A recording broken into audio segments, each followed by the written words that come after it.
நம்ம சேனலில் வரக்கூடிய கண்டென்ட்ஸ் உங்களுக்கு பிடிச்சிருந்ததுன்னா நம்ம சேனலை சப்ஸ்கிரைப் பண்ணுங்கள். கூடவே பக்கத்தில் இருக்கக்கூடிய பெல் ஐக்கானை கிளிக் பண்ணி நோட்டிஃபிகேஷன் ஆளுங்கிறத கிளிக் பண்ணிக்கோங்க. அப்போ தான் நம்ம சேனலில் போடக்கூடிய வீடியோஸோட நோட்டிஃபிகேஷன் உங்களுக்கு ரீச் ஆகும்.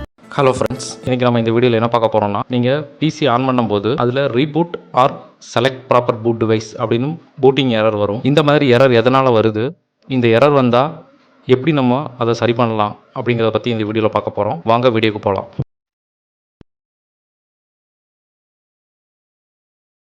இந்த பூட் எரர் வந்திருக்கும் போது பார்த்தீங்கன்னா ஸ்க்ரீனில் பிளாக் கலரில் பூட் ஃபெயிலியர் மெசேஜ் மட்டும்தான் வரும். சிபியும் பார்த்தீங்கன்னா ஆனில் தான் இருக்குது. நீங்கள் ரீஸ்டார்ட் பண்ணால் கூட அந்த ஓஎஸ் வந்து பூட் ஆகாது. ஸோ இப்போ நான் வந்து சிபியோட பவர் கேபிள்ஸ் எல்லாமே டிஸ்கனெக்ட் பண்ணிவிட்டு சிபியோட கவரை ஓப்பன் பண்ணியிருக்கேன். சிபியூ உள்ள ஓப்பன் பண்ணி பார்த்தீங்கன்னா எஸ்எம்பிஎஸ் இருக்கும், ஸ்விட்சிங் மோட் பவர் சப்ளைன்னு. இதுதான் வந்து நம்ம பிசிக்கு மெயின் பவர் சப்ளை. இது மூலமாக தான் போர்டு, அப்புறம் ஹார்ட் டிஸ்க், சிடி டிரைவ், எஸ்எம்பிஎஸ்லேருந்து தான் பவர் கன்வெர்ட் ஆகி போயிட்டுருக்குது. சென்டரில் பிளாக் கலரில் இருக்கிறது பார்த்தீங்கன்னா கூலிங் ஃபேன், ப்ராசஸர் ஹீட்டை வந்து டிசிபேட் பண்ணுறதுக்காக இது. இந்த எஸ்எம்பிஎஸ்லேருந்து வரக்கூடிய இந்த வயரில் தான் போர்டுக்கு இன்புட் சப்ளை வந்துட்டுருக்குது. இப்போது இந்த போர்டில் கனெக்ட் பண்ணியிருக்கக்கூடிய பவர் கேபிள்ஸ் வந்து நான் ரிமூவ் பண்ணிட்டேன். இப்போ இந்த போர்டில் பார்த்தீங்கன்னா 2 ரேம் ஸ்லாட் இருக்குது. இதில் 2லேயுமே வந்து ரேம் இருக்குது. ஸோ நான் வந்து அந்த ரேமை ரிமூவ் பண்ணுறேன் ஃபஸ்ட்டு. இது DDR2 2GB ரேம். இன்னொரு ரேமையும் ரிமூவ் பண்ணிடுறேன். இந்த ரேமோட எட்ஜஸில் பார்த்தீங்கன்னா கோல்டு பிளேட்டட் பண்ண லீட்ஸ் இருக்கும். இதை வந்து நீங்கள் ப்ராப்பராக க்ளீன் பண்ணணும். இதை க்ளீன் பண்ணுறதுக்கு நீங்கள் நார்மல் எரேசர் வச்சு க்ளீன் பண்ணாலே போதுமானது.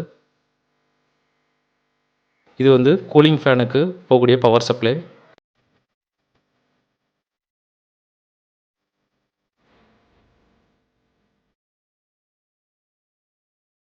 இந்த ரெண்டும் தான் வந்து பார்த்தீங்கன்னா SATA கேபிள். இந்த கேபிள் மூலமாக தான் மதர் போர்டும் ஹார்ட் டிஸ்க்கும் கம்யூனிகேட் ஆகுது. இது வந்து நான் பிசியில் யூஸ் பண்ணக்கூடிய SSD ஹார்ட் டிஸ்க்கு 120GB. இது ரொம்ப ஒரு வெயிட்லெஸ்ஸான ஒரு ஹார்ட் டிஸ்க்கு. இந்த ஹார்ட் டிஸ்க் வந்து பார்த்தீங்கன்னா இதில் ரொட்டேட்டிங் பார்ட் எதுவுமே இருக்காது. மற்ற ஹார்ட் டிஸ்கில் வந்து ஒரு டிஸ்க் இருக்கும், அந்த டிஸ்க் ரன் ஆகிறதுக்காக மோட்டர் யூஸ் பண்ணியிருப்பாங்க. இந்த SSDயில் வந்து அந்த மாதிரி எதுவுமே இருக்காது. இது ரொம்ப ஒரு வெயிட்லெஸ்ஸான ஒரு ஹார்ட் டிஸ்க்கு.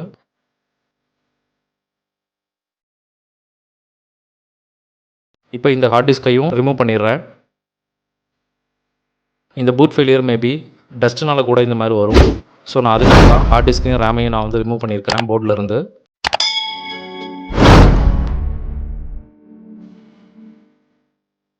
இப்போ க்ளீன் பண்ணி முடிச்சுட்டு ஹார்ட் டிஸ்க் வந்து ஃபிக்ஸ் பண்ணிடுறேன். இதுதான் வந்து ஐடிஇ கேபிள், ஐடிஇ பஸ்ன்னு சொல்லுவாங்க.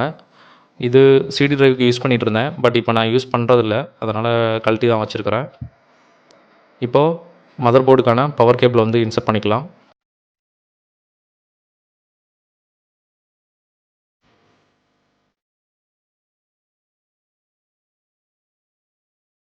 இதுதான் வந்து CMOS பேட்டரி. RTC கிளாக் இதன் மூலமாக தான் ரன் ஆகும். இதோட ஹார்ட்வேர் வீடியோ வந்து நான் இன்னொரு வீடியோவில் இந்த போர்டு இதோட கனெக்ஷன்ஸ் பற்றி டீட்டெயிலாக சொல்கிறேன். இப்போ நம்ம ரிமூவ் பண்ணி வச்சிருந்த ரேமை க்ளீன் பண்ணிவிட்டு அதே ஸ்லாட்டில் மறுபடியும் இன்சர்ட் பண்ணிக்கலாம். ஹார்ட் டிஸ்க்கையும் நான் ஃபிக்ஸ் பண்ணிவிட்டு CPU கவரை க்ளோஸ் பண்ணிடுங்க. CPU கவரெல்லாம் க்ளோஸ் பண்ணி முடிச்சதுக்கப்புறம் CPUக்கு பவர் சப்ளை கொடுங்க. பவர் சப்ளை கொடுத்து ஆன் பண்ணுங்கள். இப்போ உங்கள் பிசி வந்து நார்மலாக ரன் ஆகி பூட் ஆகிடும். இப்போ பாருங்கள், லாகின் பேஜில் வந்து நிற்கிது. இந்த வீடியோ ரொம்ப பயனுள்ளதாக இருந்திருக்கும்னு நினைக்கிறேன். இந்த வீடியோ பற்றின சந்தேகங்களை கமெண்ட் பாக்ஸில் சொல்லுங்கள். மேலும் இது போன்ற வீடியோக்களுக்கு நம்ம சேனலை சப்ஸ்கிரைப் பண்ணுங்கள். இனி அடுத்த வீடியோவில் சந்திக்கலாம். நன்றி, வணக்கம்.